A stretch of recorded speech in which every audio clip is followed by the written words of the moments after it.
can count on. Road to war? UN weapons inspectors say Saddam is not coming clean. They want more time. Reaction from the White House, U.S. allies in Baghdad. Terror trail. The alleged link between Iraq and Al-Qaeda. How strong is the evidence? Fallout. Fear of war drives stocks down again. How war talk is affecting the economy. And a new prescription designed to lower the cost of medicine for seniors, but there is an important trade-off. From NBC News World Headquarters in New York, this is NBC Nightly News with Tom Brokaw.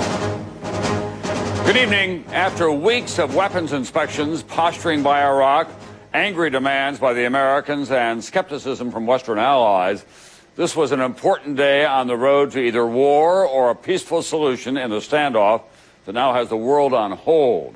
Hans Blix made his report to the UN Security Council on the progress of the inspectors so far, and in his dry diplomatic monologue, he ticked off some troubling issues that are still unresolved. Nerve gas and anthrax, missiles and rockets, and most of all, Iraq's resistance to disarming. The Bush administration was quick to react. We're covering this story from all the angles tonight. We'll begin with NBC Chief Foreign Affairs Correspondent, Andrea Mitchell. Andrea?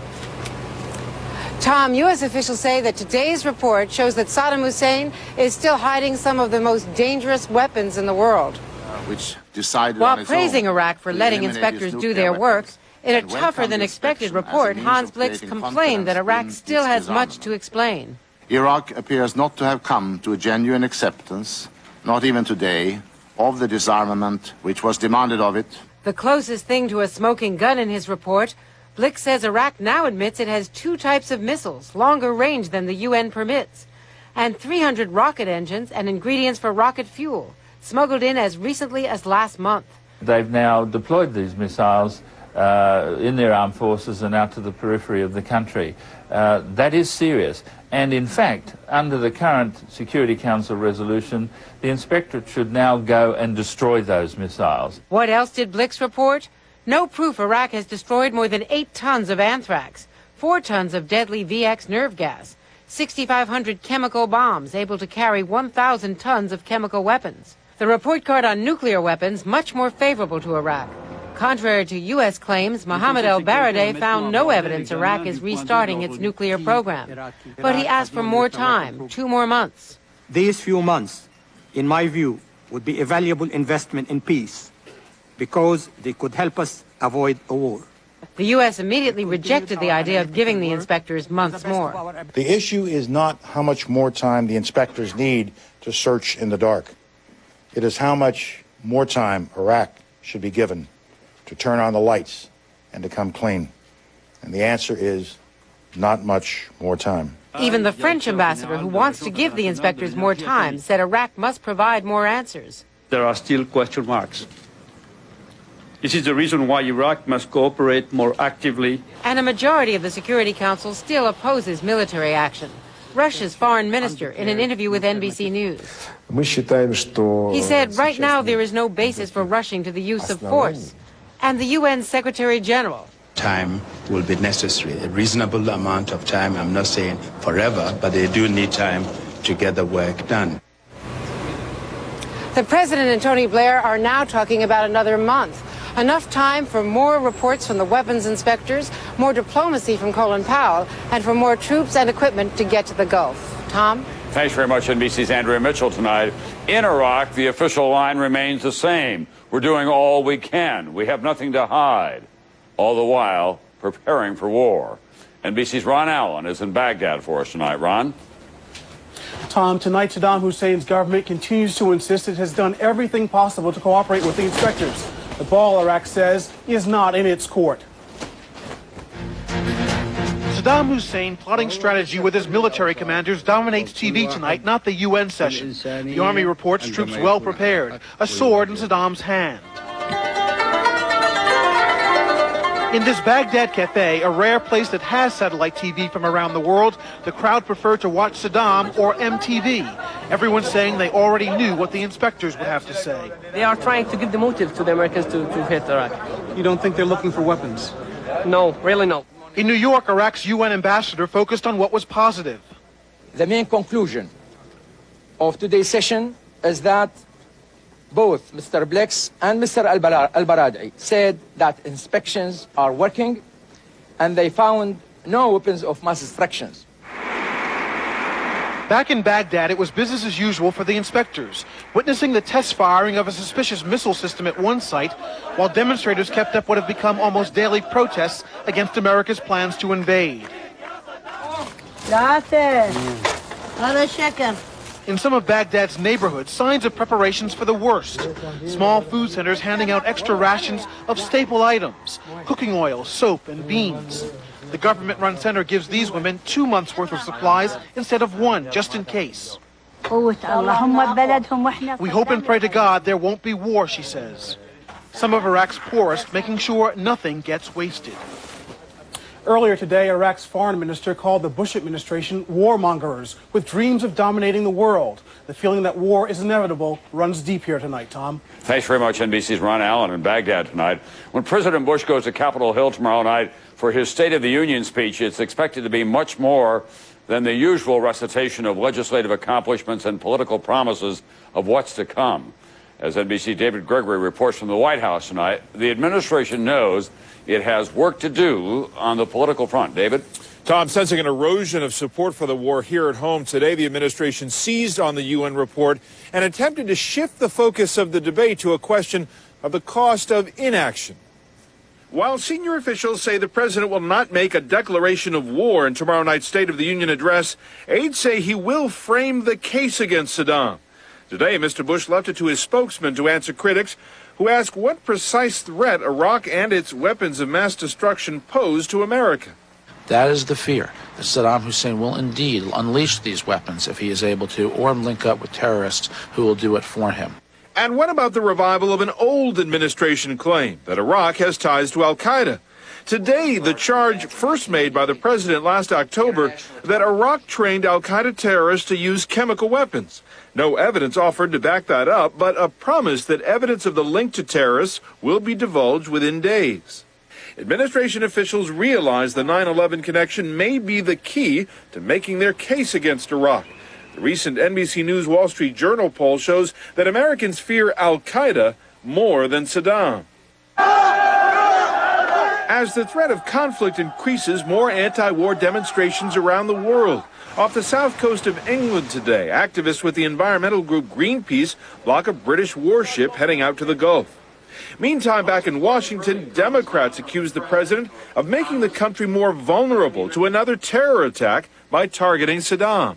The president would also do much to unify support for his policy if he can explain why we are pursuing this hurry-up approach on Iraq that seems to be costing us the support of our allies. The president is trying to rebut that impression with some aggressive personal diplomacy. A call today to President Aznar of Spain. Meetings this week with Italian Prime Minister Berlusconi and British Prime Minister Blair at Camp David, all supporters of war. An attempt, aides say, to prove that a coalition is still possible, even if France and Germany stay on the sidelines. Tom. Thanks very much, NBC's David Gregory at the White House tonight. We have more tonight on the administration's claim that Saddam Hussein has direct connections to the al-Qaeda terror network. At the center of that claim is a terrorist training camp in northern Iraq and an al-Qaeda leader who is believed to have spent some time there. NBC's Jim Eklashevsky has more on this story tonight from the Pentagon. Jim, what's the latest there? Tom, U.S. intelligence officials are convinced that terrorist camp in Iraq is a deadly weapons factory. The question, can the U.S. link it to Saddam Hussein? Hidden deep in a valley of northern Iraq, a landscape so desolate it looks like the moon, the village of Kurmadera. And in these exclusive satellite photos, buildings that U.S. intelligence says is a factory for chemical and biological weapons. It's where terrorists are said to have produced ricin and cyanide, so deadly, one local villager was reportedly killed during experiments. And as a result of this, in the production of ricin and of cyanide, there have been local casualties there. The site is operated by Ansar al-Islam, a terrorist group with known ties to Osama bin Laden's al-Qaeda. In fact, U.S. officials tell NBC News that one top al-Qaeda leader, Abu Zarqawi, apparently visited the site recently, and that Zarqawi may be tied to recent plans to launch terrorist attacks out of London. According to the officials, it's believed Zarqawi may have been instrumental in transporting deadly agents from northern Iraq in an apparent attempt to poison British troops. U.S. Special Forces had plans to launch a covert raid against the Kurmadera complex, but Pentagon officials say it was called off because the Bush administration feared it would interfere with upcoming UN weapons inspections. And what connection, if any, does this have to Saddam Hussein? U.S. officials say Zarqawi sought medical attention in Baghdad after the war in Afghanistan. And although the terrorist camp is located in the Kurdish area of northern Iraq, much of it is still under Saddam's tight control. It is without doubt that this group could not survive there without Saddam's cooperation. But even British Prime Minister Tony Blair questions any possible links. I'm not suggesting, in other words, that there isn't a potential linkage there. All I'm saying is that, in my view, the case that we make for disarming Iraq of weapons of mass destruction has got to be made in its own terms. And tonight, even one U.S. intelligence official admits the alleged connection between Saddam Hussein and the terrorists in northern Iraq is still a little squishy, which could make it even harder for the administration to make its case. Tom? Thanks very much, NBC. Jim Miklaszewski at the Pentagon tonight. For much more on today's reports on Iraq at the United Nations, you can log on to our website at msnbc.com. Up next, the stock market continues to melt down. Sharp losses on Wall Street, renewed worries about American savings. How much of it is because of war anxiety? And later, President Bush is set to propose a fundamental change in the structure of the Medicare program. What you'll want to know. Announcing non-drowsy allergy medicine you can take right when you need it. It's Alavert. New Alavert starts dissolving the instant it touches your tongue, without water. So Alavert is non-drowsy relief you can take inside, outside, in your car, wherever you are. Imagine non-drowsy 24-hour relief in a quick-dissolving tablet. New quick-dissolving Alavert. Allergy medicine you can take right when you need it, wherever you are. The scorching pain of heartburn. The difference you feel only with Gaviscon. It quickly forms a soothing protective barrier that helps keep acid down for hours. For the relief you need, feel the soothing power of Gaviscon.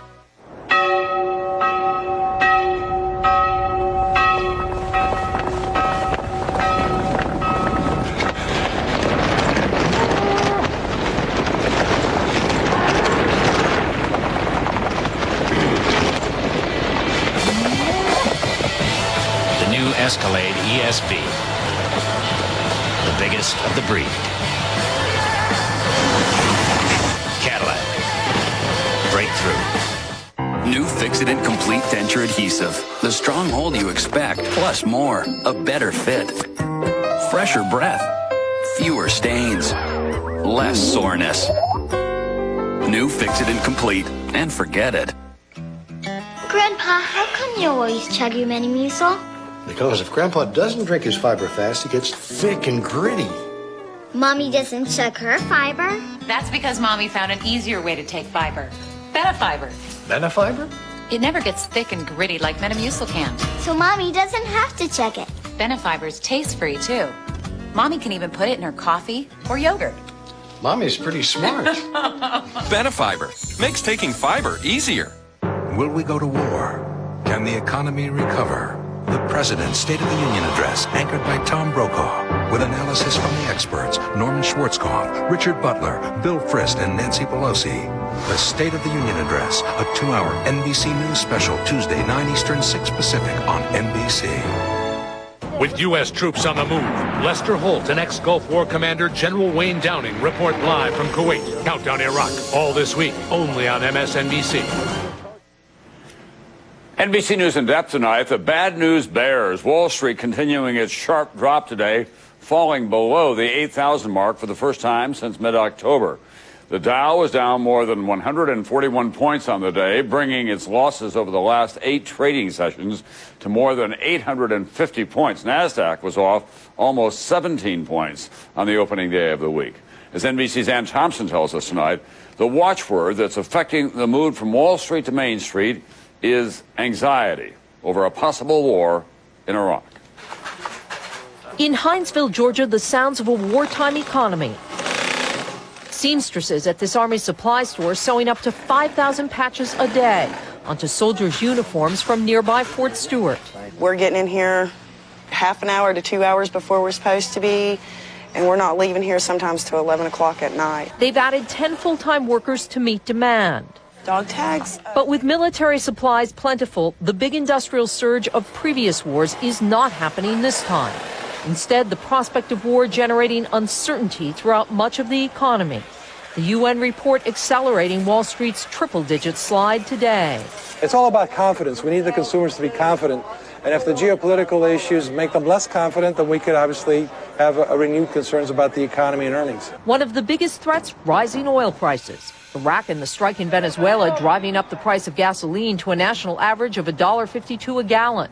Oil analyst John Kilduff says $2 is not out of the question. With the increased demand for summer and the low crude oil inventories and the high price of crude, it translates to high gasoline prices for the consumer this spring and probably well into the summer. And that could stall consumer spending and business investment in wartime, says economist Mark Zandi. It'll cost the economy about 0.5%, maybe a full percentage point of growth. And that's just enough to make the difference between an economy that we feel comfortable with and one that we're very disappointed in. But it's not just the potential of war that has economists and Wall Street worried.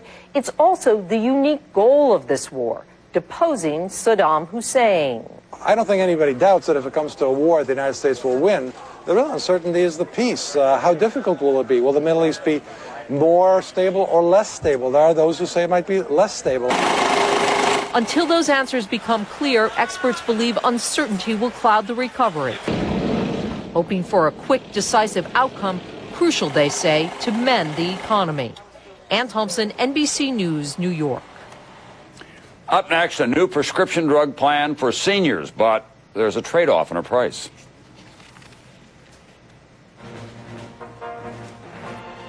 NBC Nightly News with Tom Brokaw, brought to you in part by H&R Block and H&R Block Financial Advisors.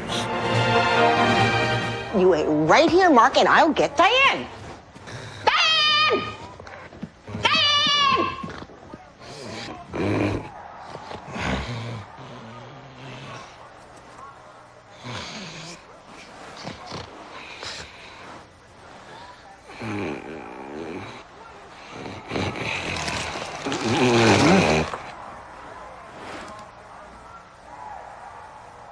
Cheese it. Get your own box. Who does your taxes? Are they done right?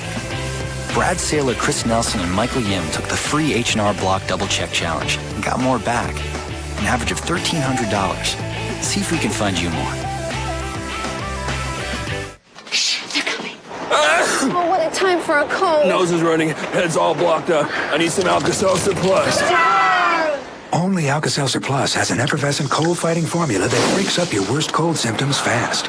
Alka-Seltzer Plus. Only new Oust air sanitizer kills odor-causing bacteria in the air. I mostly sprayed Lysol in the air. I thought Lysol was an air sanitizer. It's true. Lysol works on surfaces, but it's not meant for the air. Only Oust air sanitizer kills 99.9% of odor-causing bacteria in the air. My daughter Carly is like a tomboy, and her clothes are stinky and gross. Little spray right away. It smells great, just fresh. Get odor-causing bacteria out with new Oust air sanitizer. S.C. Johnson, a family company. Oust gets rid of the odors, doesn't mask the odors. Even if you brush your dentures every day, you're missing something.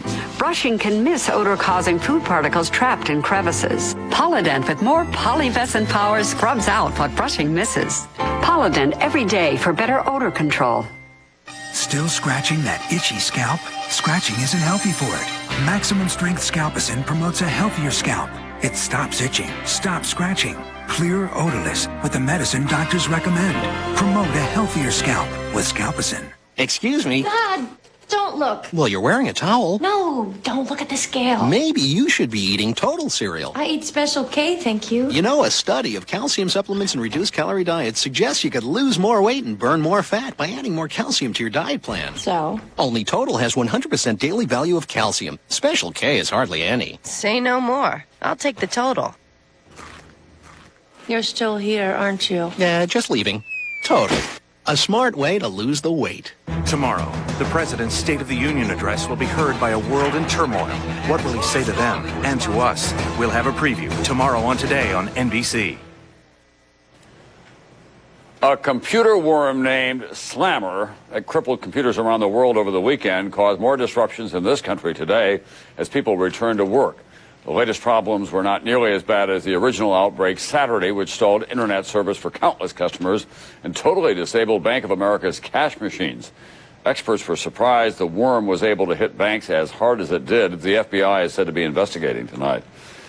Now to a promise made to America's millions of seniors who need help paying for prescription drugs.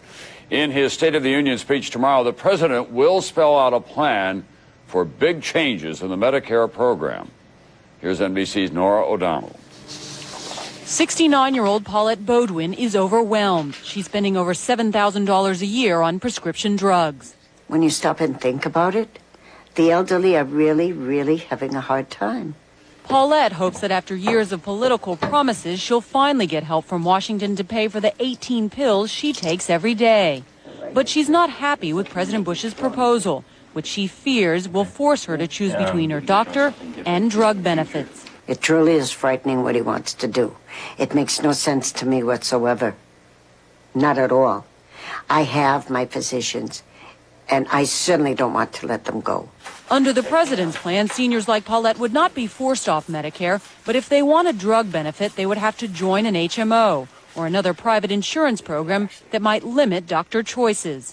The president wants to reform Medicare in order to fundamentally shore up the program for 76 million baby boomers. Karen Ignani, who lobbies Congress on behalf of HMOs, says the cost savings in the plan will give seniors better benefits. We have millions of seniors that would like to be in a private sector plan because we can stretch dollars, provide broader access, and give seniors the benefit of competition. But Democratic Senator Ted Kennedy calls the president's plan outrageous. The administration should not hold hostage the prescription drug programs for our seniors and require them to join the HMOs. The president faces a tough sell in Congress, where even a number of Republican senators think the president's $400 billion proposal is politically risky because it overhauls a plan very popular with seniors. The AARP, a powerful group which represents 40 million seniors, says they'll try and block any plan that doesn't give all Medicare patients a drug benefit.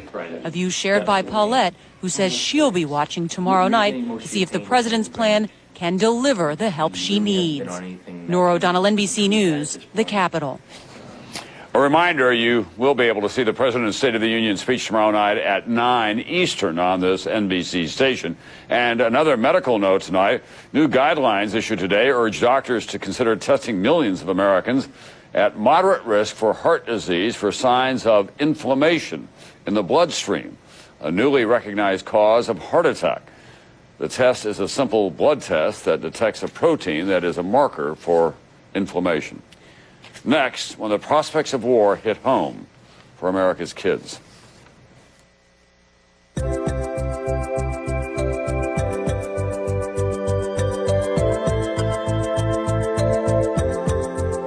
Imagine if you could always have this much personal space.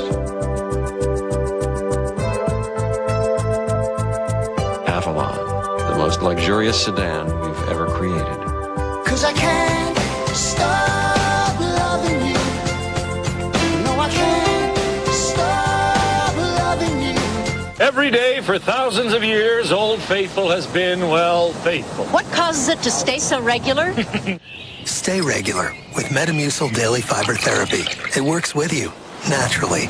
Get regular, stay regular, the natural way. It's fantastic news for denture wearers. Super Polygrip's new ooze control tip spreads a thin, flat ribbon for less ooze. Less ooze is excellent news.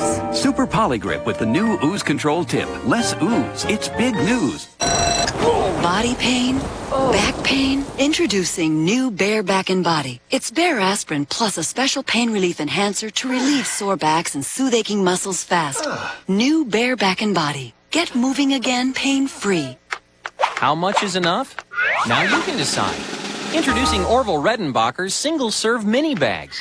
Big Orville taste in a new snacking size. Pick up some Orville Redenbachers and start bopping today.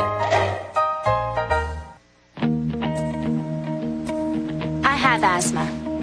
I also have a family. And carpool. And play dates. And 24 kids.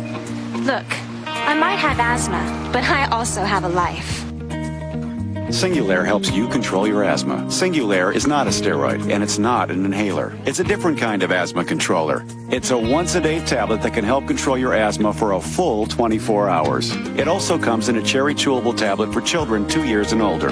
Singulair should not be used to treat acute asthma attacks. Continue taking your other asthma medicines unless your doctor tells you to stop or change the dose. If symptoms get worse, contact your doctor at once. Side effects are generally mild and vary by age and may include headache, flu, runny nose, and ear infection. For more information about Singulair, ask your doctor and ask about adding once-a-day Singulair. Singulair, asthma control that can help you breathe easier. Two American journalists in the middle of the war on terror. Tonight at 6 on Channel 4 News. A critical vote in the mid-state tonight, a yay or nay on the uranium plant. What's in the future for Bellevue Center? More stores closing for good. And the inside story tonight, Larry Brinton reveals a dark police secret. Tonight at 6 on Channel 4 News. Coverage you can count on. It's all the more unsettling when the choices are so controversial. As difficult as it is for adults, it is especially confounding for children, especially if their parents are shipping out. NBC's Bob Faw tonight on how the talk of war is so much more than just talk for the young. Some almost adults, and others still children, are learning the lessons of war. I pledge allegiance. While fourth graders like these in Shreveport, Louisiana still affirm their beliefs, the essays they write about heroes show they know they also live in a world threatened by terrorists. And some people lost their lives for us. That struggle is very much on the mind of 10-year-old Evan Wheelis. Heroes, not like Superman or Spider-Man. They're make-believe. I'm talking about real heroes, like my dad. Who was recently deployed somewhere. Far, far away. You don't even know where he is, do you? What worries you the most? So Evan's teacher has to approach the subject of war gently. We have to protect their innocence. The children have to have that as their hope for tomorrow and of our future. As students get older, activities and preoccupations change. I'm worried about what college I'm going to go to. War is not a burning issue at Byrd High School, Shreveport's oldest. While the prospect does worry some, And I don't believe in war. I don't believe in violence. many Byrd juniors take a more aggressive approach. I believe in the cause. You know, whatever our government believes is the best for our country, I agree with what they do. Teenagers, sometimes naive and immature, need, say teachers, to be taught that war involves death and economic upheaval. I think for the most part, they don't quite understand the repercussions that it's going to have on their lives. Some, hearing about the consequences of war, do become ambivalent. If it's going to affect our country so negatively, I don't know. I really do have mixed feelings about it. So students, young and old, are, like the country, grappling with the prospects of war. For many, it has not hit home. For others, it is already too close. Bob Faw, NBC News, Shreveport, Louisiana. That's Nightly News for Monday. I'm Tom Brokaw, and I'll see you from Washington tomorrow night for the President's State of the Union speech. I'll see you then.